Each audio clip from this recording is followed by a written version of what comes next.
Chapter 25, Signs in the Sky. They left the plateau with the second shard wrapped tight, neither light nor shadow escaping its surface. The wind howled harder with every mile, carrying a faint sound like distant chanting. By the time they reached the first village on their route, the air felt wrong, too still. Then Bryna looked up. By the gods! Above them, the sky was bleeding. A deep crimson seam split the clouds, stretching from horizon to horizon. From the tear, black motes of light drifted downward like snow, vanishing before they touched the ground. Vereza's grip tightened on her staff. That's not natural. Nessa's eyes flicked between the seam and the villagers who stood staring upward, their faces slack, eyes glassy. Not natural, Tillo muttered, and not good. Chapter 26. Old enemies, new eyes. They pressed on, but the road ahead was blocked by shapes moving in the mist, familiar shapes. From the fog stepped the fire-breathing lizards they'd faced back in Ardent Hollow, but now their scales shimmered black, their eyes the same obsidian hue as the Hollow King's masked followers. One hissed, and its voice was disturbingly human. Return what is his. Vereza instinctively readied a fireball, then stopped. The memory of the Tower of Glass flashed through her mind. No. Not yet. Bryna stepped forward. If he wants it, he can come take it himself. The lizards lunged. Chapter 27. Fighting Shadows. The battle was fierce. Bryna's hammer crushed scales. Nessa's daggers found gaps in their armor, and Tillo darted in and out with swift, shallow cuts. Vereza used controlled bursts of fire, just enough to stagger them, without risking feeding whatever magic animated them. But when the final lizard fell, its body dissolved into black ash, and the ash rose into the air, carried on an unseen wind toward the crimson seam in the sky. Vereza's face was pale. He's calling them back. Nessa wiped her blades clean. He's calling everything back. Chapter 28. Splinters in the Party. That night, camp was tense. Bryna sharpened her hammer's edge, staring into the fire. Tillo paced. Vereza sat apart, watching the shard. And Nessa was gone. When she returned an hour later, Bryna's voice was sharp. Where were you? Scouting, Nessa replied. Or meeting someone? Tillo asked, only half joking. Nessa's eyes were cold. If I wanted to leave, you'd never know I was gone. Bryna slammed her hammer into the dirt. Enough. If we don't trust each other now, the Hollow King's already won. No one replied, but the silence that followed wasn't the comfortable kind. Chapter 29. Whispers in the Dark. The wind shifted in the dead of night. No sound of crickets, no rustle of leaves, just a low, steady hum, like the vibration of a string pulled too tight. One by one, they woke. Vereza was first. She sat up sharply, clutching her staff, but the camp was unchanged except for the voice. Deep, cold, curling through her mind like smoke. They will leave you, just like the others. Burn them now, before they burn you. Images flashed. Bryna walking away, Tillo with his back turned, Nessa vanishing into the shadows for good. In each vision, the same hollow laughter followed. Chapter 30. The Breaking Point. Tillo saw something different. He stood in a darkened street, gold scattered at his feet, but when he bent to pick it up, the coins turned to ash in his hands.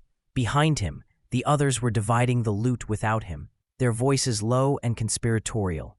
They never needed you, the voice said. They only keep you close until they've taken everything you're worth.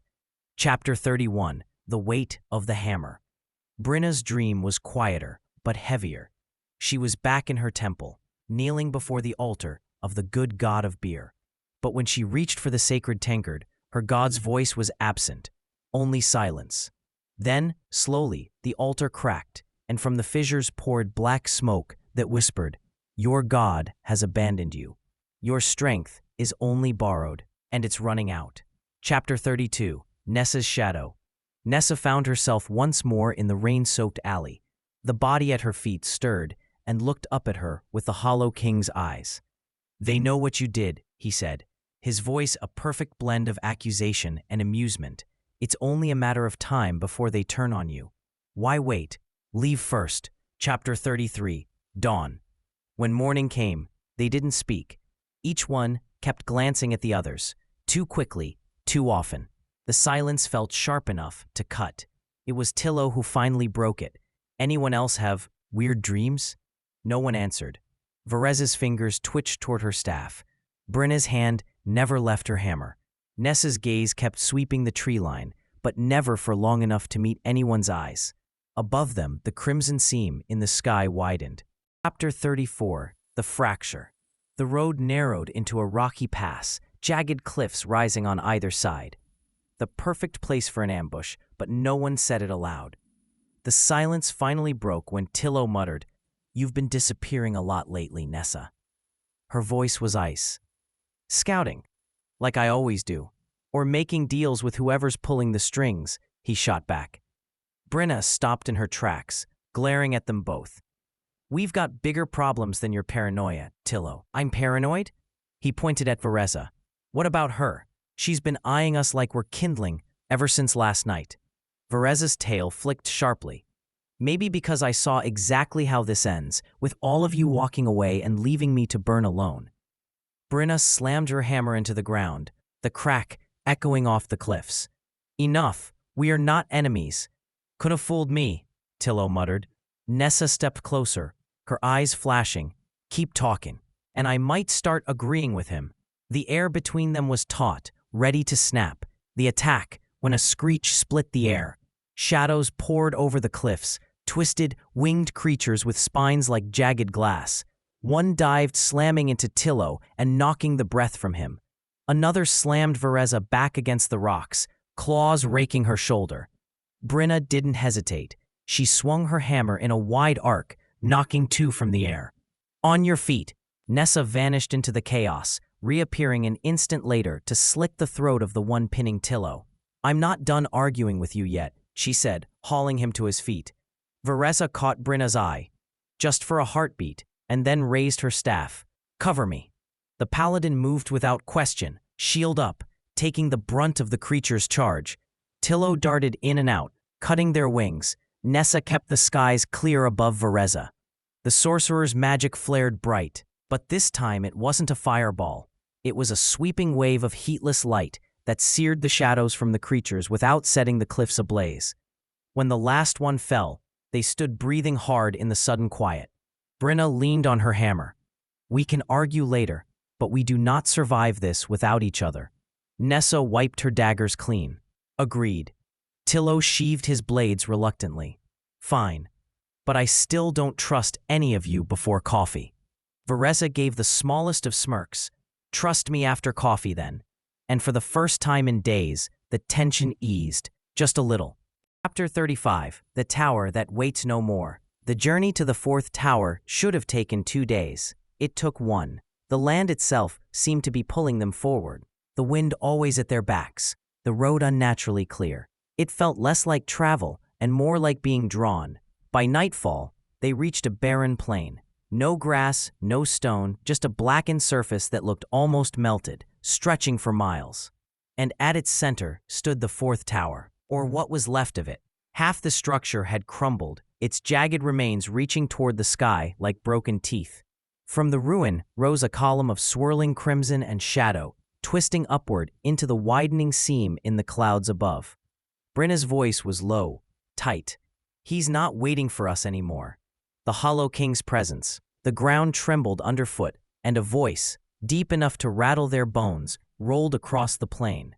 "4 came seeking shards. 4 will be my heralds." From the column of light and shadow, a shape began to emerge. Tall, too tall, draped in tattered robes that bled into the darkness around it. Its head was a hollow helm of black glass, the inside a swirling void. Vereza gripped her staff until her knuckles went white. "We're not letting him get the last shard. You will bring it to me," the Hollow King said, his voice like 1,000 whispers layered into one. The plain erupted with movement. Masked warriors, shadow lizards, and winged glass creatures all pouring from fissures in the ground, rushing toward them in a tide of claws and steel. The stand, Tillo flipped a dagger in his hand. "Well, guess we're doing this here." Brenna planted her shield in the dirt. "Then we hold the line." Nessa stepped forward, daggers glinting in the red light. "I'll keep the path to him clear. You 3 keep breathing." Vireza's eyes burned like coals as she summoned fire to her hands. Hotter, brighter, more focused than ever before. This time, we burn everything in our way. Above them, the crimson seam split wider, the Hollow King's form stretching toward the earth. The final battle had already begun. Chapter 36. The Hollow King rises. The air was thick with heat and shadow, the plain trembling like it might crack apart beneath their feet. The Hollow King's towering form stepped free of the swirling column, every movement slow and deliberate, as if the world itself was bending to make space for him. 4 shards, he intoned, each word a rumble in their chests. 4 vessels, 1 crown. Vireza's grip tightened on her staff. He's not getting the last shard. Brenna raised her shield. Then we fight. Chapter 37. Breaking the Tide. The wave of enemies hit first, masked warriors crashing against Brenna's shield, shadow lizards darting between her legs, winged glass creatures diving from above. Brenna became a wall of iron and faith, each swing of her hammer sending 2 enemies sprawling. "Stay behind me," she shouted, not that anyone listened. Tillo danced through the chaos, striking joints, cutting tendons, vanishing into the smoke only to reappear behind another enemy.